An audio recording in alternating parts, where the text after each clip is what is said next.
ಎಲ್ರಿಗೂ ಬೆಳಗಿನ ಶುಭೋದಯ ಮಕ್ಕಳೇ. ಇವತ್ತು ನಾನು ನಿಮಗೆ ಹೊಸ ಪದ್ಯವನ್ನ ಮಾಡ್ತಾ ಇದ್ದೀನಿ. ಹಿಂದಿನ ತರಗತಿಯಲ್ಲಿ ನಾನು ನಿಮಗೆ ಒಂದು ಪಾಠವನ್ನ ಮಾಡಿದ್ದೆ. ಯಾವ ಪಾಠ ನೆನಪಿದೆ ಅಲ್ವಾ? ಪ್ರಾಮಾಣಿಕ ಬಾಲಕ ಪಾಠವನ್ನ ಮಾಡಿದ್ದೆ. ಅದರಲ್ಲಿ ನಾನು ನಿಮಗೆ ಒಬ್ಬ ಪ್ರಾಮಾಣಿಕವಾದಂತಹ ಬಾಲಕ, ಅಂದ್ರೆ ಆನೆಸ್ಟ್ ಆಗಿರುವಂತಹ ಬಾಲಕ ಯಾರದು, ಲಾಲ್ ಬಹದ್ದೂರ್ ಶಾಸ್ತ್ರಿ ಬಗ್ಗೆ ನಾನು ನಿಮಗೆ ಇನ್ಫಾರ್ಮೇಶನ್ ಅಂದ್ರೆ ಮಾಹಿತಿಯನ್ನು ಕೊಟ್ಟಿದ್ದೆ. ಅದ್ರ ಬಗ್ಗೆ ಕೆಲವೊಂದು ಪಿಕ್ಚರ್ಗಳನ್ನ ಕೂಡ ತೋರಿಸಿದ್ದೆ ಮಕ್ಕಳೇ. ಸೊ ನಿಮ್ಗೆ ಆ ಪಾಠ ಅರ್ಥ ಆಗಿದೆ ಅಂತ ಅನ್ಕೋತೀನಿ. ಹಾಗೆ ಇವತ್ತು ನಾನು ನಿಮ್ಗೆ ಒಂದು ಪದ್ಯವನ್ನ ಮಾಡ್ತಾ ಇದ್ದೀನಿ ಮಕ್ಕಳೇ. ಯಾವ ಪದ್ಯ ಅದು? ಸಂಕ್ರಾಂತಿ.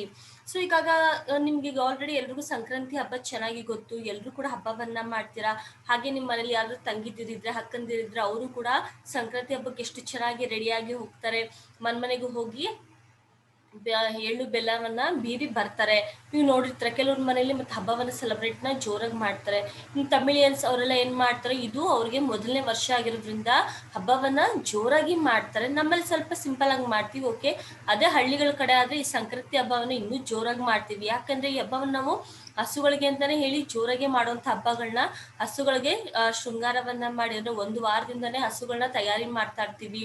ಹಸುಗಳನ್ನ ಶೃಂಗಾರ ಮಾಡಿ ಅವತ್ತಿನ ದಿನ ಇನ್ನು ಜೋರಾಗಿ ಹಬ್ಬವನ್ನ ಮಾಡ್ತೀವಿ ಅಲ್ವಾ ಮಕ್ಳು? ಈಗ ನಾವು ಪಟ್ಟಣದಲ್ಲಿ ಇರೋದ್ರಿಂದ ಸಂಕ್ರಾಂತಿ ಹಬ್ಬವನ್ನ ಹೇಗ್ ಮಾಡ್ತೀವಿ, ಸಿಂಪಲ್ ಆಗಿ ನಾವು ಮಾಡ್ತೀವಿ. ಸಂಜೆ ಆದ್ರೆ ಹೆಣ್ಮಕ್ಳು ಮನೆಗೆ ಹೋಗಿ ಎಳ್ಳು ಬೆಲ್ಲವನ್ನ ಬೀರಿ ಬರ್ತೀವಿ ಅಲ್ವಾ?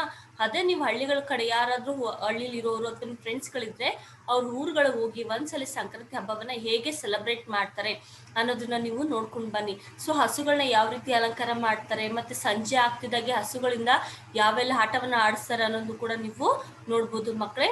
ಹಾಗಾಗಿ ಇವತ್ತು ನಾನು ನಿಮ್ಗೆ ಸಂಕ್ರಾಂತಿ ಹಬ್ಬವನ್ನ ಮಾಡ್ತಾ ಇದ್ದೀನಿ ಪದ್ಯವನ್ನ. ಈಗ ನೀವೆಲ್ಲರೂ ಕೂಡ ಏನ್ ಮಾಡ್ಬೇಕು, ನಿಮ್ಮ ಪಠ್ಯ ಪುಸ್ತಕವನ್ನ ತೆರೆದಿಟ್ಕೊಳ್ಳಿ, ಓಪನ್ ಮಾಡಿಟ್ಕೊಳ್ಳಿ. ಅದ್ರಲ್ಲಿ ಸಂಕ್ರಾಂತಿ ಹಬ್ಬ ಪದ್ಯ ನಿಮ್ಗೆ ಸಿಗುತ್ತೆ. ಅದ್ರಲ್ಲಿ ನಾನು ನಿಮ್ಗೆ ಒಂದೊಂದೇ ಪ್ಯಾರಾಗ್ರಾಫ್ ನಾನು ನಿಮ್ಗೆ ಎಕ್ಸ್ಪ್ಲೇನ್ ಮಾಡ್ತಾ ಹೋಗ್ತೀನಿ. ಹಾಗೆ ಚಿತ್ರಗಳನ್ನ ಕೂಡ ನಿಮ್ಗೆ ತೋರಿಸ್ತಾ ಹೋಗ್ತೀನಿ ಮಕ್ಕಳೇ. ಹಾಗೆ ಇವತ್ತಿನ ನಾವು ಕ್ಲಾಸ್ನ ಶುರು ಮಾಡೋಣ, ಪದ್ಯವನ್ನ ಶುರು ಮಾಡೋಣ. ಸರಿ ಮಕ್ಕಳೇ, ಹಾಗಿದ್ರೆ ಇವತ್ತು ನಾನು ನಿಮ್ಗೆ ಸಂಕ್ರಾಂತಿ ಅನ್ನೋ ಪದ್ಯವನ್ನ ಮಾಡ್ತಾ ಇದ್ದೀನಿ. ಹಬ್ಬ ಬಂತು ಹಬ್ಬ ಬಂತು, ಹಬ್ಬ ಬಂತು ಹಬ್ಬ, ಅಂತೂ ಇಂತು ತಂದೆ ತಂತು, ಕಂತೆ ಕಂತೆ ಹಬ್ಬ. ಇಲ್ಲಿ ಮಕ್ಕಳಿಗೆ ತುಂಬಾನೇ ಖುಷಿ ಆಗುತ್ತೆ ಅಲ್ವಾ? ಯಾಕಂದ್ರೆ ಹಬ್ಬ ಅಂದಿದ ತಕ್ಷಣ ಎಲ್ರಿಗೂ ಖುಷಿ ಆಗೇ ಆಗುತ್ತೆ. ಅದ್ರಲ್ಲಿ ಮಕ್ಕಳಿಗೆ ಫಸ್ಟ್ ಬೇಗನೆ ಖುಷಿ ಆಗುತ್ತೆ. ಯಾಕಂದ್ರೆ ಹೊಸ ಬಟ್ಟೆ ಬರುತ್ತೆ, ಮನೇಲಿ ಅಮ್ಮ ವೆರೈಟಿ ತಿಂಡಿಗಳನ್ನ ಮಾಡಿರ್ತಾರೆ. ಸೊ ಹೊರಗಡೆ ಹೋಗಿ ಬರ್ತೀರಾ, ದೇವಸ್ಥಾನಗಳಿಗೆ ಹೋಗಿ ಬರ್ತೀರಾ, ಎಷ್ಟು ಖುಷಿಯಾಗಿ ಆ ದಿನವನ್ನ ನೀವು ಕಳಿತೀರಾ. ಹಾಗೆ ಹಬ್ಬಗೂ ಕೂಡ ಲೀವ್ ಇರುತ್ತೆ, ಅಪ್ಪನ ಜೊತೆ ಚೆನ್ನಾಗಿ ಎಂಜಾಯ್ ಮಾಡ್ತೀರಾ ಅಲ್ವಾ? ಈಗ ಅಮ್ಮ ಅಪ್ಪ ಇಬ್ರು ಕೆಲ್ಸಕ್ಕೆ ಹೋಗೋದ್ರಿಂದ ನಿಮ್ಗೆ ಟೈಮೇ ಸಿಗೋದಿಲ್ಲ ಅಪ್ಪ ಅಮ್ಮನ ಜೊತೆ ಟೈಮ್ ಸ್ಪೆಂಡ್ ಮಾಡಕ್ಕೆ. ಅದೇ ಹಬ್ಬಗಳಾದ್ರೆ ಎಷ್ಟು ಖುಷಿ ಆಗುತ್ತೆ ಅಲ್ವಾ ಮಕ್ಕಳೇ? ಸೊ ನೆಂಟ್ರೆಲ್ಲ ಬರ್ತಾರೆ, ನಿಮ್ ಕಸಿನ್ ಅಥವಾ ನಿಮ್ಮ ದೊಡ್ಡಪ್ಪ ಚಿಕ್ಕಪ್ಪದಿರಾಗಿದ್ರು ಪ್ರತಿಯೊಬ್ರು ಕೂಡ ಹಬ್ಬ ಅಂದ ತಕ್ಷಣ ಮನೆಗೆ ತುಂಬಾ ಜನ ತುಂಬಿರ್ತಾರೆ ಅಲ್ವಾ ಮಕ್ಕಳೇ? ಹಾಗಾಗಿ ಇಲ್ಲಿ ನಾನು ನಿಮ್ಗೆ ಸಂಕ್ರಾಂತಿ ಹಬ್ಬವನ್ನ ಮಕ್ಕಳು ಯಾವ ರೀತಿ ಖುಷಿಯಾಗಿ ಹಬ್ಬವನ್ನ ಸೆಲೆಬ್ರೇಟ್ ಮಾಡ್ತಾರೆ ಅಂತ ನಾನು ಇದರಲ್ಲಿ ಹೇಳ್ತಾ ಇದ್ದೀನಿ ಮಕ್ಕಳೇ. ಹಬ್ಬ ಬಂತು, ಇಲ್ಲಿ ಮಕ್ಕಳು ತುಂಬಾ ಖುಷಿಯಿಂದ ಹಬ್ಬ ಬರ್ತಿದೆ. ನಾನು ನಿಮ್ಗೆ ಚಿತ್ರದಲ್ಲಿ ತೋರಿಸ್ತಾ ಇದ್ದೀನಿ. ಮೊದಲೇ ಚಿತ್ರದಲ್ಲಿ ನೀವು ನೋಡಿರ್ಬೋದು, ಸಂಕ್ರಾಂತಿ ಹಬ್ಬ ಅಂದಿದ ತಕ್ಷಣ ನಮ್ಗೆ ಏನ್ ಫಸ್ಟ್ ಗೊತ್ತಾಗುತ್ತೆ, ಪೊಂಗಲ್ಲು, ಕಬ್ಬು, ಎಳ್ಳು ಬೆಲ್ಲ ಅಲ್ವಾ? ಈಗ ನೀವು ಕೂಡ ಸ್ಕೂಲ್ ಇದ್ದಿದ್ರೆ ಏನ್ ಮಾಡ್ತಿದ್ರಿ, ನೀವು ಕೂಡ ಸ್ಕೂಲಲ್ಲಿ ಟೀಚರ್ಸ್ಗಳಿಗಾಗಿರ್ಬೋದು, ಫ್ರೆಂಡ್ಸ್ಗಳಿಗಾಗಿರ್ಬೋದು ಎಳ್ಳು ಬೆಲ್ಲವನ್ನ ಎಲ್ರಿಗೂ ಹಂಚ್ತಾ ಇದ್ರಿ. ಅದ್ರ ಜೊತೆಗೆ ನೀವೇನ್ ಮಾಡ್ತಿದ್ರಿ, ಸ್ನಾಕ್ಸ್ ಅಂತ ಹೇಳ್ಬಿಟ್ಟು ಸ್ನಾಕ್ಸ್ಗೂ ಕೂಡ ಎಳ್ಳು ಬೆಲ್ಲನೇ ತಂದ್ಬಿಡ್ತಿದ್ರಿ ಅಲ್ವಾ? ಎಷ್ಟು ಜನ ಟೀಚರ್ಸ್ ನಿಮ್ಗೆ ಹೇಳ್ತಾರೆ ಆ ಥರ ತರಬೇಡಿ, ಯಾಕೆಂದ್ರೆ ಜಾಸ್ತಿ ತಿನ್ನೋಕೆ ಹೋಗ್ಬೇಡಿ, ಲೈಟ್ ತಿನ್ನಿ ಅಂತ ಹೇಳ್ತಿರ್ತೀವಿ ಅಲ್ವಾ ಮಕ್ಕಳೇ? ಸೊ ಹಾಗಾಗಿ ನಿಮ್ಗೂ ಕೂಡ ಖುಷಿ, ನಮಗೂ ಕೂಡ ಖುಷಿ. ಹಾಗೆ ಇನ್ನೊಂದು ಚಿತ್ರದಲ್ಲಿ ನೀವು ನೋಡ್ತಾ ಇದ್ದೀರ ಮಕ್ಕಳೇ, ಹೆಣ್ಮಕ್ಳೆಲ್ಲ ಎಷ್ಟು ಚಂದವಾದ ರಂಗೋಲಿಗಳನ್ನ ಬಿಡಿಸ್ತಾ ಇದ್ದಾರೆ. ಹಬ್ಬ ಅಂದಿದ ತಕ್ಷಣ ನಮ್ಗೆ ಏನ್ ಗೊತ್ತಾಗುತ್ತೆ, ಮನೆ ತುಂಬಾ ದೊಡ್ಡದಾಗಿ ಸಗಣಿಯಲ್ಲಿ ಸಾರಿಸಿ ಚಂದವಾದಂತಹ ರಂಗೋಲಿಗಳನ್ನ ಬಿಟ್ಟು ಅದಕ್ಕೆ ಬಣ್ಣದಂತಹ ಕಲರ್ಗಳ ರಂಗೋಲಿ ಪುಡಿಯನ್ನ ಅದರಲ್ಲಿ ಹಾಕ್ತಿರೋದು ನೋಡೋದಕ್ಕೆ ಎಷ್ಟು ಚೆನ್ನಾಗಿ ಕಾಣುತ್ತೆ ಅಲ್ವಾ ಮಕ್ಕಳೇ? ಹಾಗೆ ಇನ್ನೊಂದು ಚಿತ್ರದಲ್ಲಿ ನೀವು ನೋಡ್ತಾ ಇದ್ದೀರಾ, ಸಂಕ್ರಾಂತಿ ಹಬ್ಬ ಅಂದ ತಕ್ಷಣ ನಿಮ್ಗೆ ಮೊದಲೇ ಹೇಳಿದ್ದೆ, ಹಸುಗಳಿಗೆ ಇದೊಂತ ದೊಡ್ಡ ಹಬ್ಬ. ಹಸುಗಳನ್ನ ನಾವು ಪೂಜೆ ಮಾಡುವಂತ ಮೊದಲನೇದಾಗಿ ಹಸುಗಳಿಗೆ ವರ್ಷದ ಮೊದಲನೇ ದಿನದಲ್ಲಿ ನಾವು ಮಾಡುವಂತ ಮೊದಲನೇ ಹಬ್ಬ. ಹಾಗಾಗಿ ಎಲ್ಲರೂ ಕೂಡ ಹಸುಗಳಿಗೆ ತುಂಬಾನೇ ಗಮನ ಇಟ್ಟು ಹಸುಗಳನ್ನ ಅಲಂಕಾರವನ್ನ ಮಾಡಿ ಇಲ್ಲಿ ನಾವು ಸೆಲೆಬ್ರೇಟ್ ಮಾಡ್ತೀವಿ. ಹಬ್ಬ ಬಂತು ಹಬ್ಬ. ಸೊ ಇಲ್ಲಿ ಮಕ್ಕಳೆಲ್ಲ ತುಂಬಾ ಖುಷಿಯಿಂದ ಹಬ್ಬ ಬಂತು ಅಂತ ಹೇಳಿ ಸೆಲೆಬ್ರೇಟ್ ನ ಮಾಡೋದಕ್ಕೆ ಶುರು ಮಾಡಿದ್ದಾರೆ. ಅಂತೂ ಇಂತು ತಂದೆ ತಂತು, ಕಂತೆ ಕಂತೆ ಕಬ್ಬ. ಸೊ ಹಬ್ಬ ಅಂದ ತಕ್ಷಣ ನಿಮ್ಗೆ ಮೊದಲೇ ಹೇಳಿದೆ, ಮೊದಲೇ ಚಿತ್ರದಲ್ಲಿ ಹೇಳ್ಬೇಕಾದ್ರೆ ಹಬ್ಬ ಅಂದಿದ ತಕ್ಷಣ ನಮ್ಗೆ ಏನ್ ಗೊತ್ತಾಗುತ್ತೆ, ಸಂಕ್ರಾಂತಿ ಹಬ್ಬ ಅಂದಿದ ತಕ್ಷಣ ಪೊಂಗಲ್ ಗೊತ್ತಾಗತ್ತೆ, ಕಬ್ಬು ಎಳ್ಳು ಬೆಲ್ಲ ಅಂತ ಹೇಳಿದೆ ಅಲ್ವಾ?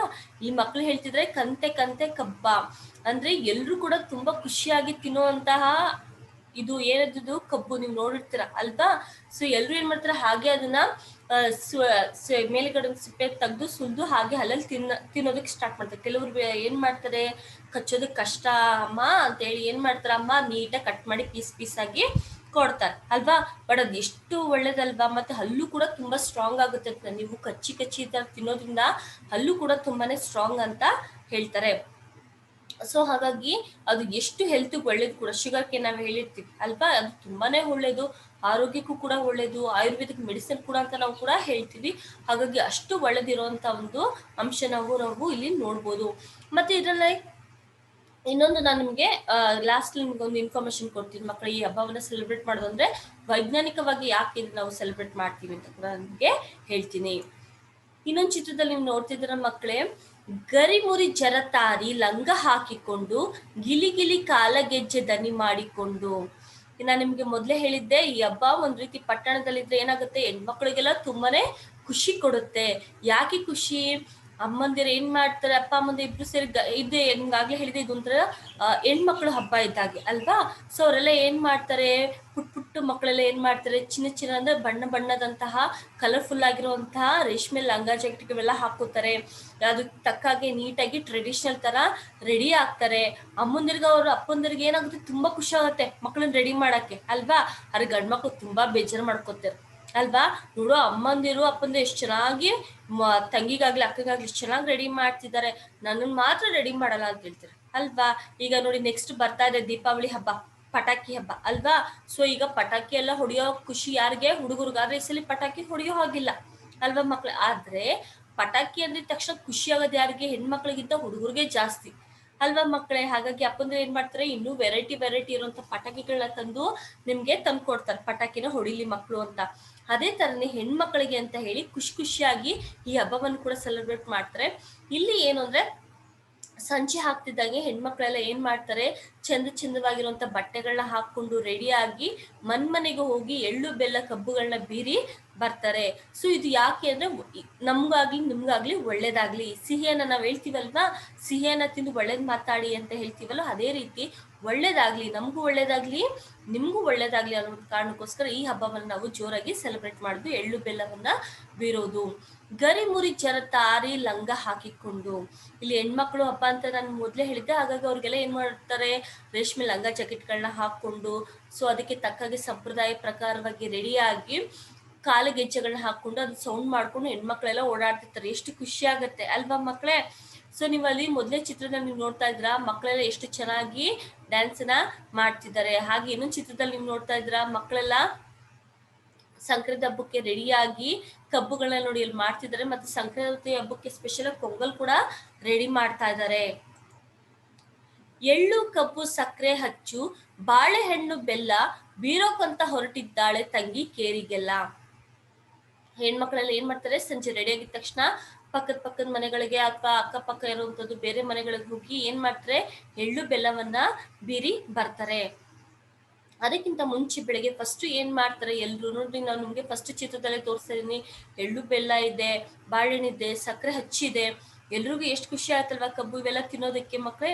ಹಾಗೆ ಬೆಳಗ್ಗೆ ಎದ್ದ ತಕ್ಷಣ ಫಸ್ಟ್ ಏನ್ ಮಾಡ್ತಾರೆ, ಮನೆಯೆಲ್ಲ ಗುಡಿಸಿ ಸಾರಿಸಿ ಅದು ಕ್ಲೀನ್ ಮಾಡಿ ದೇವ್ರಿಗೆಲ್ಲ ಹಣಿ ಮಾಡಿ ನೈವೇದ್ಯಗಳ ರೆಡಿ ಮಾಡಿ ನಾವು ತಿನ್ನೋದಕ್ಕಿಂತ ಮುಂಚೆ ಏನ್ ಮಾಡ್ತಾರೆ, ಹಸುಗೆ ತಿನ್ನಿಸ್ತಾರೆ. ನಾನು ನಿಮ್ಗೆ ಮೊದ್ಲೇ ಹೇಳಿದ್ದೆ ಮಕ್ಕಳೇ, ಈ ಹಬ್ಬ ಹಸುಗಳ ಹಬ್ಬ ಅಂತ. ಹಾಗಾಗಿ ನಾನು ನಿಮ್ಗೆ ಚಿತ್ರದಲ್ಲಿ ಕೂಡ ತೋರಿಸಿದ್ದೀನಿ. ಮನೆಗೆ ಇಲ್ಲೆಲ್ಲ ಪಟ್ಟಣದಲ್ಲಿ ಸ್ವಲ್ಪ ಕಷ್ಟ ಆಗುತ್ತೆ ಹಸುಗಳನ್ನ ಕರೆಯೋದು, ಅಥವಾ ರೋಡಲ್ಲಿ ಹಸು ಹೋಗ್ಬೇಕಾದ್ರೆ ಆ ಹಸುಗೆ ಏನ್ ಮಾಡ್ತಾರೆ, ಕೆಲವರು ಪೂಜೆ ಮಾಡಿ ಹಸುಗೆ ಬಾಳೆಹಣ್ಣು ಅಥವಾ ಈ ತರ ನೈವೇದ್ಯಗಳನ್ನ ತಿನ್ನಿಸ್ತಾರೆ. ಆದ್ರೆ ಹಳ್ಳಿಲಿ ಏನ್ ಮಾಡ್ತಾರೆ, ಮನೇಲಿ ಮೊದಲನೇದಾಗಿ ಫಸ್ಟ್ ಹಸುಗೆ ಮಾಡಿರುವಂತ ನೈವೇದ್ಯಗಳು ಏನಿರುತ್ತೆ ಅದನ್ನ ಹಸುಗೆ ಮನೆ ಹತ್ರ ಕರ್ಸಿ ಅಥವಾ ಹಸುಗಳನ್ನ ಸಾಕಿರೋ ಜಾಗದಲ್ಲಿ ಹೋಗಿ ಹಸುಗಳಿಗೆ ಆ ನೈವೇದ್ಯವನ್ನ ತಿನ್ಸಿ, ಹಸು ಪೂಜೆ ಮುಗಿಸಿ ನೈವೇದ್ಯ ತಿನ್ಸಿ ಆಮೇಲೆ ಮನೆಗೆ ಬಂದು ಎಲ್ರೂ ಕೂಡ ನೈವೇದ್ಯವನ್ನ ಸೇವಿಸೋದಕ್ಕೆ ಶುರು ಮಾಡ್ತಾರೆ ಮಕ್ಕಳೇ.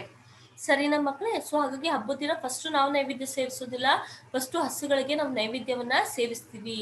ಯಾಕೆ ಸೇವಿಸ್ತೀವಿ, ಇದು ಹಸುಗಳ ಹಬ್ಬ ಆಗಿರೋದ್ರಿಂದ ಮೊದಲೇ ಮಹತ್ವ ನಾವು ಹಸುಗಳಿಗೆ ಕೊಡ್ತೀವಿ ಮಕ್ಕಳೇ. ಅರ್ಥ ಆಗ್ತಿದ್ಯಲ್ವಾ ಮಕ್ಕಳೇ. ನಾನು ನಿಮ್ಗೆ ಎರಡನೇ ಚಿತ್ರದಲ್ಲಿ ತೋರಿಸಿದೀನಿ ಹಸುಗೆ ಯಾವ ರೀತಿ ಪೂಜೆಯನ್ನ ಮುಗಿಸಿ ಅದಕ್ಕೆ ನೈವೇದ್ಯವನ್ನ ಸೇವಿಸ್ತಾ ಇದ್ದಾರೆ ಅಂತ.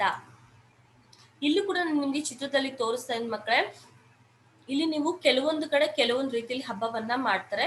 ಇಲ್ಲಿ ನಾನು ನಿಮ್ಗೆ ಮೊದಲೇ ಚಿತ್ರದಲ್ಲಿ ತೋರಿಸಿರೋ ಪ್ರಕಾರ ಇದು ತಮಿಳಿಯನ್ಸ್ಗೆ ತುಂಬಾ ಜೋರಾಗಿ ಅಂದ್ರೆ ತಮಿಳ್ನಾಡಲ್ಲಿ ತುಂಬಾ ಜೋರಾಗಿ ಮಾಡುವಂತ ಹಬ್ಬ. ಯಾಕಂದ್ರೆ ಅವ್ರಿಗೆ ಇದು ಮೊದಲನೇ ವರ್ಷ ಆಗಿರೋದ್ರಿಂದ ಈ ಹಬ್ಬವನ್ನ ಅವರು ತುಂಬಾ ಜೋರಾಗಿ ಮಾಡ್ತಾರೆ.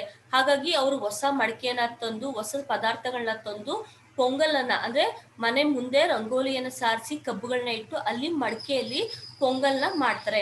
ಸೊ ಇಲ್ಲಿ ಕೆಲವರು ಗುಂಪಲ್ಲಿ ದೇವಸ್ಥಾನ ಗುಂಪುಗಳಲ್ಲಿ ಕೂಡ ಮಾಡ್ತಾರೆ, ಕೆಲವರು ಹೊರಗಡೆ ಕೂಡ ಮನೆ ಮುಂದೆ ಕೂಡ ಸಪ್ರೇಟ್ ಆಗಿ ಮಾಡ್ತಾರೆ. ನೀವು ಇದನ್ನ ಎಲ್ಲಾದ್ರೂ ನಿಮ್ಮ ಫ್ರೆಂಡ್ಸ್ ಗಳ ಹತ್ರ ಕೇಳ್ಬೋದು, ಅಥವಾ ನೀವು ಗೂಗಲ್ ನಲ್ಲಿ ಸರ್ಚ್ ಮಾಡಿದ್ರು ಕೂಡ ನಿಮ್ಗೆ ಅದ್ರ ಬಗ್ಗೆ ಇನ್ಫಾರ್ಮೇಶನ್ ಸಿಗುತ್ತೆ ಮಕ್ಕಳೇ. ಹಾಗಾಗಿ ಇಲ್ಲಿ ನಾನು ನಿಮ್ಗೊಂದು ಪಿಕ್ಚರ್ ನ ತೋರಿಸ್ತಾ ಇದ್ದೀನಿ. ಇಲ್ಲಿ ಏನ್ ಮಾಡ್ತಿದ್ದಾರೆ, ಹೊಸದಾಗಿ ಪೊಂಗಲನ್ನ ರೆಡಿ ಮಾಡಿ ಅದಕ್ಕೆ ಹಸುಗಳಿಗೆ ತಿನ್ಸೋದು, ನೈವೇದ್ಯ ಮಾಡುವಂಥದ್ದು, ಮತ್ತೆ ದೇವರುಗಳಿಗೆ ಇಟ್ಟು ಪೂಜೆ ಮಾಡುವಂಥದ್ದು.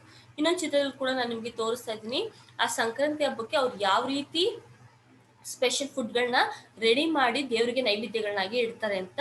ಇನ್ನೊಂದು ಚಿತ್ರದಲ್ಲಿ ದೇವ್ರ ಪೂಜೆ ಆದ್ಮೇಲೆ ಹಸುಗಳನ್ನ ಮನೆಗೆ ಕರ್ಕೊಂಡು ಬಂದು ಹಸುಗಳಿಗೆ ನೈವೇದ್ಯವನ್ನ ತಿನ್ಸುವಂತ ಒಂದು ಕಾರ್ಯಕ್ರಮವನ್ನ ಮಾಡ್ತಾರೆ ಮಕ್ಕಳೇ. ಹೊರಟಿದ್ದಾಳೆ ಪುಟಾಣಿ ತಂಗಿ ತನ್ನ ಗೆಳತಿ ಜೋಡಿ, ರಂಗೇನ ಹಳ್ಳಿ ರಂಗೇನ ಗೊಂಬಿ ಕಣ್ಣ ತುಂಬಾ ನೋಡಿ. ಸೊ ಆಗ್ಲೇ ಹೇಳ್ದೆ, ಪುಟ್ಟ ಮಕ್ಕಳು ಪುಟ್ಟಾಗಿರುವಂತ ಕಲರ್ಫುಲ್ ಆಗಿರುವಂತಹ ರೇಷ್ಮೆ ಲಂಗ ಜಾಕೆಟ್ಗಳನ್ನ ಹಾಕೊಂಡು ಸಂಪ್ರದಾಯ ಪ್ರಕಾರವಾಗಿ ಟ್ರೆಡಿಷನಲ್ ಆಗಿ ರೆಡಿಯಾಗಿ ಅಕ್ಕಪಕ್ಕದ ಮನೆಗಳಿಗೆ ಎಳ್ಳು ಬೆಲ್ಲವನ್ನ ಬೀರಿ ಬರುವಂತದ್ದು. ಇದು ನೋಡಿ ತುಂಬಾನೇ ಖುಷಿ ಆಗುತ್ತೆ. ಕೆಲವರು ಏನ್ ಮಾಡ್ತಾರೆ, ಅಣ್ಣಂದಿರೋ ಪುಟ್ಟ ತಂಗಿಗಳನ್ನ ಏನ್ ಮಾಡ್ತಾರೆ, ಕರ್ಕೊಂಡೋಗಿ ಕರ್ಕೊಂಡೋಗಿ ಎಳ್ಳು ಬೆಲ್ಲವನ್ನ ಬೀರಿಸಿ ಮತ್ತೆ ಕರ್ಕೊಂಡ್ ಬರ್ತಾರೆ. ಕೆಲವು ಗಂಡ್ಮಕ್ಳು ಹೋಗೋದೇ ಇಲ್ಲ, ಕೆಲವು ಮನೇಲಿ ಗಂಡ್ಮಕ್ಳೇ ಹೋಗಿ ಎಳ್ಳು ಬೆಲ್ಲವನ್ನ ಬೀರಿ ಬರ್ತಾರೆ. ಎಷ್ಟು ಖುಷಿ ಆಗುತ್ತಲ್ವಾ ಮಕ್ಕಳೇ ಆ ರೀತಿ ಹೋಗಿ ಬೀರಿ ಬರೋದ್ರಿಂದ. ಹಾಗೇನೆ ನೆಕ್ಸ್ಟ್, ಕೊಂಬನು ಎರೆದು ಬಣ್ಣದ ಬಳಿದು ಎತ್ತು ಹಸು ಕರುವನ್ನು ಕಿಚ್ಚನು ಆಯಿಸಿ ಕೊಡುವರು ಅಪ್ಪ ಅಕ್ಕಿ ಬೆಲ್ಲ ಹಣ್ಣು.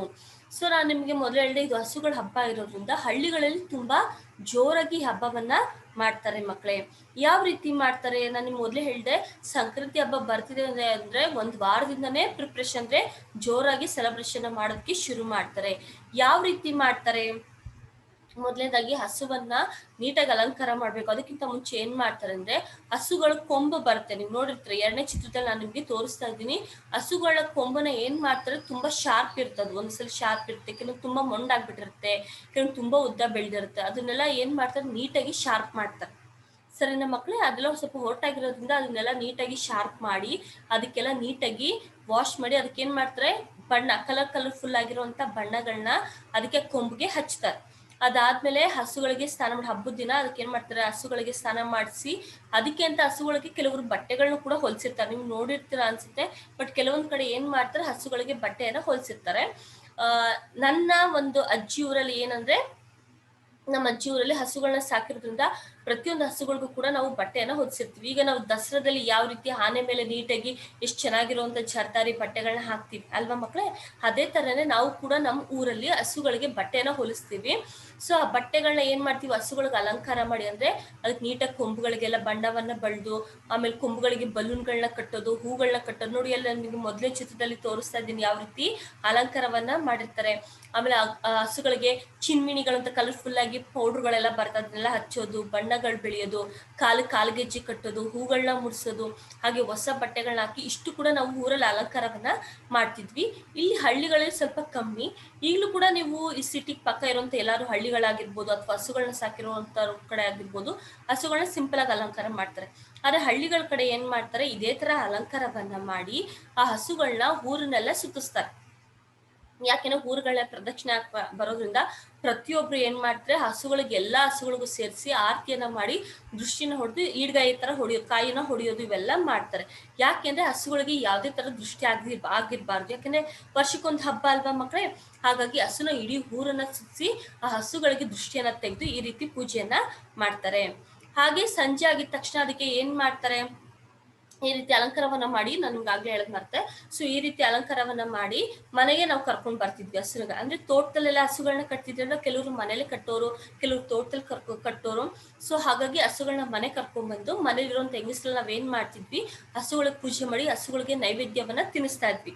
ಅದಾದ್ಮೇಲೆ ಹಸುನ ಮನೆ ಒಳಗಡೆ ಕರ್ಕೊಂಡ್ಬಂದು ಸ್ವಲ್ಪ ಹೊತ್ತು ಸುತ್ತಾಡಿಸಿ ಅದಾದ್ಮೇಲೆ ನಾವು ವಾಪಸ್ ಅದನ್ನ ಹೊಲಕ್ಕೆ ಕರ್ಕೊಂಡು ಹೋಗ್ತಾ ಇದ್ವಿ. ಅಲ್ಲಿ ಮತ್ತೆ ಎಲ್ಲಾ ಹಸುಗಳು ಅಕ್ಕಪಕ್ಕ ಜನಗಳು ಇರ್ತಾರಲ್ವಾ, ಎಲ್ಲಾ ಹಸುಗಳನ್ನ ಹೊಟ್ಟೆ ಕೂಡಿಸಿ ಊರನ್ನೆಲ್ಲ ಸುತ್ತಿಸಿ ಅಲಂಕಾರ ಮಾಡಿ ಈ ರೀತಿ ನಾವು ಹಬ್ಬವನ್ನ ಸೆಲೆಬ್ರೇಟ್ ಮಾಡ್ತಿದ್ವಿ ಮಕ್ಳು. ಆದ್ರೆ ಕೆಲವೊಂದು ಹಳ್ಳಿಗಳಲ್ಲಿ ಏನ್ ಮಾಡ್ತಾರೆ, ಪೂಜೆಯನ್ನ ಮಾಡಿ ನೈವೇದ್ಯಗಳನ್ನ ತಿನ್ನಿಸಿ ಬರುತ್ತದೆ. ಈ ರೀತಿ ಒಂದೊಂದು ಹಳ್ಳಿಲಿ ಒಂದೊಂದು ರೀತಿ ಇರುತ್ತೆ.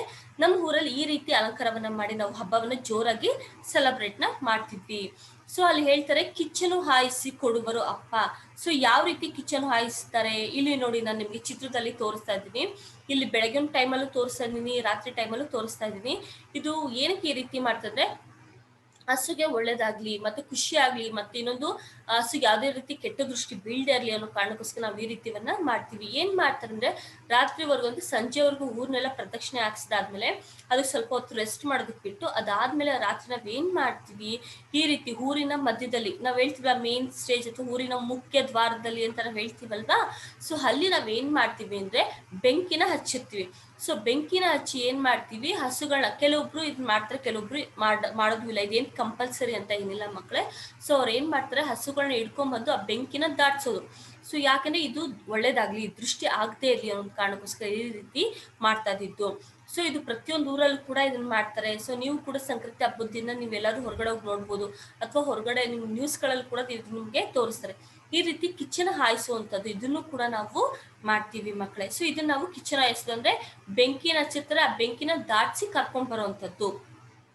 ಸರಿನಾ ಮಕ್ಕಳೇ. ಇದು ಕೆಲವೊಂದು ಹಸುಗಳಿಗೆ ಅಭ್ಯಾಸ ಆಗಿರೋದ್ರಿಂದ ಹಸುಗಳು ಏನ್ ಎದುರೋದಿಲ್ಲ, ಮತ್ತೆ ಹಸು ಸಾಕಿರೋರು ಕೂಡ ಜೊತೆಲೇ ಇರೋದ್ರಿಂದ ಯಾವುದೇ ತರ ತೊಂದರೆ ಆಗೋದಿಲ್ಲ ಮಕ್ಕಳೇ. ಮಕ್ಕಳನ್ನೆಲ್ಲ ಹಸೆಯಲ್ಲಿ ಕೂಡಿಸಿ ಎಳ್ಳು ಎಲಚಿ ಅಚ್ಚು ಸುರಿಯುವಾಗ ಅಮ್ಮ ಅಜ್ಜಿ ಮಕ್ಕಳಿಗೆ ಅಚ್ಚುಮೆಚ್ಚು. ಸೊ ಇಲ್ಲಿ ನೀವು ನೋಡ್ತಾ ಇದ್ದೀರಾ ಮಕ್ಕಳೇ, ಇಲ್ಲಿ ಇದು ಒಂದು ರೀತಿ ಕೆಲವೊಂದ್ ಕಡೆ ಮಾಡುವಂತ ಒಂದು ಶಾಸ್ತ್ರ. ಸೊ ಅಲ್ಲಿ ಏನ್ ಮಾಡ್ತಾರೆ, ಹಸೆ ಮೀನ್ಸ್ ಮಕ್ಕಳನ್ನ ಒಂದು ಮಣೆ ಮೇಲೆ ಕೂರಿಸಿ ಅವ್ರಿಗೆ ಶೃಂಗಾರವನ್ನ ಮಾಡಿ ನೀಟಾಗಿ ಅಲಂಕಾರ ಮಾಡಿ ಅವ್ರಿಗೆ ಆರತಿಯನ್ನ ಎತ್ತಿ ಅದಾದ್ಮೇಲೆ ಅವ್ರ ಮೇಲೆ ಏನ್ ಮಾಡ್ತಾರೆ, ಎಳ್ಳು ಬೆಲ್ಲವನ್ನ ಅವ್ರ ಮೇಲೆ ಸುರಿತಾರೆ. ಯಾಕೆ ಅಂದ್ರೆ ಈ ರೀತಿ ಮಾಡೋದ್ರಿಂದ ಮಕ್ಕಳಿಗೆ ಒಳ್ಳೇದಾಗ್ಲಿ, ಒಂದು ಏನಂತಾರೆ ಧನಾತ್ಮಕವಾಗಿ ಯೋಚನೆ ಮಾಡಿ ಈ ರೀತಿ ಒಂದು ಕೆಲವೊಂದ್ ಕಡೆ, ಎಲ್ಲಾ ಕಡೆ ಈ ರೀತಿ ಶಾಸ್ತ್ರ ಇಲ್ಲ, ಕೆಲವೊಂದ್ ಕಡೆ ಈ ರೀತಿ ಶಾಸ್ತ್ರವನ್ನ ಮಾಡಿ ಮಕ್ಕಳಿಗೆ ಒಳ್ಳೇದಾಗ್ಲಿ ಅಂತ ಹೇಳಿ ಹರಸಿ ಈ ಒಂದು ಶಾಸ್ತ್ರವನ್ನ ಮಾಡ್ತಾರೆ. ಸರಿ ಮಕ್ಳು, ಇವತ್ತಿಗೆ ನಾನು ನಿಮ್ಗೆ ಪದ್ಯ ಅರ್ಥ ಆಗಿದೆ ಅಂತ ಅನ್ಕೋತೀನಿ ಮಕ್ಳೇ. ಸೊ ಏನಾದ್ರು ಡೌಟ್ಸ್ ಇದ್ರೆ ನೀವು ಅದನ್ನ ಕ್ಲಾರಿಫೈ ಮಾಡ್ಕೊಳ್ಳಿ. ಸೊ ಇಷ್ಟೊತ್ತು ತೋರಿಸೋ ಪದ್ಯಗಳು ನಿಮ್ಗೆ ಅರ್ಥ ಆಗಿದೆ ಅಲ್ವಾ ಮಕ್ಳೇ, ಅಲ್ವಾ? ಸೊ ಚಿತ್ರಗಳು ಕೂಡ ನಿಮ್ಗೆ ತೋರಿಸಿದೀನಿ. ಈಗ ನಾನು ನಿಮ್ಗೆ ಗ್ರಾಮರ್ ವ್ಯಾಕರಣವನ್ನ ಮಾಡ್ತಾ ಇದ್ದೀನಿ ಮಕ್ಕಳೇ.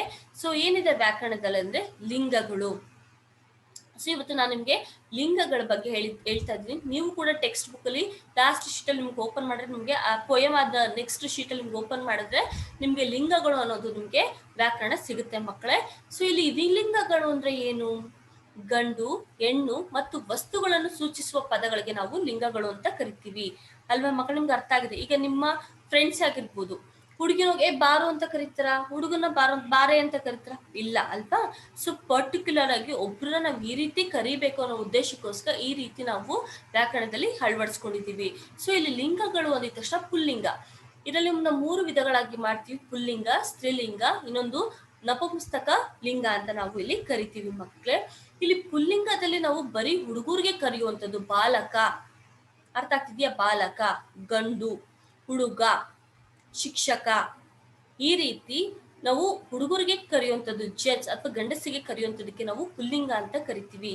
ಹಾಗೆ ಸ್ತ್ರೀಲಿಂಗ, ಹೆಣ್ಣು ಮಕ್ಕಳಿಗೆ ಯಾವ ರೀತಿ ಕರಿಬೇಕು, ಅರ್ಥ ಆಗ್ತಿದ್ಯಾ? ಬಾಲಕಿ, ಶಿಕ್ಷಕಿ, ಸ್ನೇಹಿತೆ, ಈ ರೀತಿ ಹೆಣ್ಣು ಮಕ್ಕಳಿಗೆ ಪರ್ಟಿಕ್ಯುಲರ್ ಆಗಿ ಗುರುತು ಮಾಡಿ ಕರೆಯುವಂಥದ್ದು.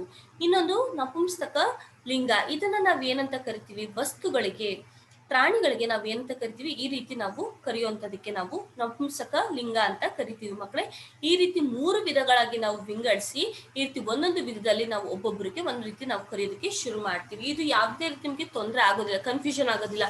ಒಬ್ಬ ಹುಡುಗನಿಗೆ ಯಾವ ರೀತಿ ಕರಿಬೇಕು, ಹುಡುಗಿಗೆ ಯಾವ ರೀತಿ ಕರಿಬೇಕು, ವಸ್ತುಗಳಿಗೆ ಯಾವ ರೀತಿ ಕರಿಬೇಕು ಅನ್ನೋದು ನಿಮ್ಗೆ ಇಲ್ಲಿ ಅರ್ಥ ಆಗಿದೆ ಅಂತ ಅನ್ಕೋತೀನಿ ಮಕ್ಕಳೇ. ಏನಾದ್ರು ವ್ಯಾಕರಣದಲ್ಲಿ ಡೌಟ್ ಇದೆಯಾ ಮಕ್ಕಳೇ? ನಾನು ನಿಮ್ಗೆ ಚಿತ್ರ ಸಮೇತ ಕೂಡ ನಾನು ನಿಮ್ಗೆ ತೋರಿಸಿದ್ದೀನಿ, ಸರಿಯಾಗಿ ಗಮನ ಇಟ್ಟು ನೋಡಿ. ಹಾಗೆ ನಾನು ನೆಕ್ಸ್ಟ್ ನಿಮ್ಗೆ ಅಭ್ಯಾಸಗಳಿಗೆ ಹೋಗೋಣ ಮಕ್ಕಳೇ. ಅಭ್ಯಾಸ ಪ್ರಶ್ನೆಗಳು. ಒಂದು ವಾಕ್ಯದಲ್ಲಿ ಉತ್ತರಿಸಿ. ಈಗ ನಾನು ಪದ್ಯ ಮಾಡಿದ್ದೀನಲ್ವಾ, ಸೊ ಪದ್ಯದ ಬಗ್ಗೆ ಕೆಲವೊಂದು ಕ್ವಶನ್ಸ್ ನ ಕೇಳಿದ್ದೀನಿ, ಅದಕ್ಕೆ ನೀವು ಆನ್ಸರ್ ನ ಬರೀಬೇಕು ಮಕ್ಕಳೇ. ತಂಗಿಯು ಯಾವ ಲಂಗ ಹಾಕಿಕೊಂಡಿದ್ದಳು? ತಂಗಿಯು ಯಾವ ಲಂಗ ಹಾಕಿಕೊಂಡಿದ್ದಳು. ನಾನು ನಿಮ್ಗೆ ಮೊದಲೇ ಹೇಳಿದ್ದೆ, ಎಳ್ಳು ಬೆಲ್ಲವನ್ನ ಬೀರೋದಕ್ಕೆ ಹೋಗ್ಬೇಕಾದ್ರೆ ಹೆಣ್ಮಕ್ಳು ಯಾವ ರೀತಿ ಅಲಂಕಾರ ಆಗಿರ್ತಾರೆ ಅಲ್ವಾ. ಸೊ ಅದಕ್ಕೆ ಆನ್ಸರ್ ಏನು ಅಂತ ನೀವು ಬರಿಬೇಕು. ಇನ್ನೊಂದು ಎರಡನೇ ಪ್ರಶ್ನೆ, ಗೆಳತಿಯ ಜೊತೆ ತಂಗಿ ಕೇರಿಗೆ ಹೊರಟಿದ್ದು ಏಕೆ? ಗೆಳತಿಯ ಜೊತೆ ತಂಗಿ ಕೇರಿಗೆ ಹೊರಟಿದ್ದು ಏಕೆ? ಅಪ್ಪ ದನ ಕರುಗಳಿಗೆ ಏನು ಕೊಟ್ಟರು? ಅಪ್ಪ ದನ ಕರುಗಳಿಗೆ ಏನು ಕೊಟ್ಟರು? ಮಕ್ಕಳನ್ನು ಹಸೆಯಲ್ಲಿ ಕೂರಿಸಿ ಏನು ಮಾಡುವರು? ಮಕ್ಕಳನ್ನು ಹಸೆಯಲ್ಲಿ ಕೂರಿಸಿ ಏನು ಮಾಡುವರು? ಈ ಪದ್ಯವು ಯಾವ ಹಬ್ಬಕ್ಕೆ ಸಂಬಂಧಿಸಿದ್ದಾಗಿದೆ? ಈ ಪದ್ಯವು ಯಾವ ಹಬ್ಬಕ್ಕೆ ಸಂಬಂಧಿಸಿದ್ದಾಗಿದೆ? ನೆಕ್ಸ್ಟ್ ಮೀನು, ಕೆಳಗೆ ಕೊಟ್ಟಿರುವ ಪದಗಳನ್ನು ಪುಲ್ಲಿಂಗ, ಸ್ತ್ರೀಲಿಂಗ, ನಪುಂಸಕ ಲಿಂಗಗಳಾಗಿ ವಿಂಗಡಿಸಿ ಬರೆಯಿರಿ. ಸೊ ನಾನು ಆಗ್ಲೇ ನಿಮ್ಗೆ ಲಾಸ್ಟಲ್ಲಿ ಲಿಂಗಗಳು ಎಕ್ಸ್ಪ್ಲೇನ್ ಮಾಡಿದ್ದೆ ಅಲ್ವಾ ಮಕ್ಕಳೇ. ಹಾಗಾಗಿ ಅದಕ್ಕೆ ಸಂಬಂಧಪಟ್ಟಾಗೆ ಕೆಲವೊಂದು ವರ್ಡ್ಸ್ನ ಅಂದ್ರೆ ಪದಗಳನ್ನ ಕೊಟ್ಟಿದ್ದೀನಿ. ನೀವೇನ್ ಮಾಡ್ಬೇಕು ಅಂದ್ರೆ 3 ಬಾಕ್ಸ್ ಅಂದ್ರೆ 3 ಬಾಕ್ಸ್ಗಳಾಗಿ ಮಾಡ್ಕೊಂಡು ಪುಲ್ಲಿಂಗ, ಸ್ತ್ರೀಲಿಂಗ ಮತ್ತೆ ನಪುಂಸಕ ಲಿಂಗ ಅಂತ 3 ವಿಧಗಳಾಗಿ ಮಾಡ್ಕೊಂಡು ಇಲ್ಲಿ ಒಂದೊಂದು ಪದಗಳು ಯಾವ್ಯಾವುದಕ್ಕೆ ಭಾಗಕ್ಕೆ ಬರುತ್ತೆ ಅನ್ನೋದನ್ನ ಸರಿಯಾಗಿ ಗುರುತು ಮಾಡಿ ಅದನ್ನ ನೀವು ಬರಿಬೇಕು ಮಕ್ಕಳೇ.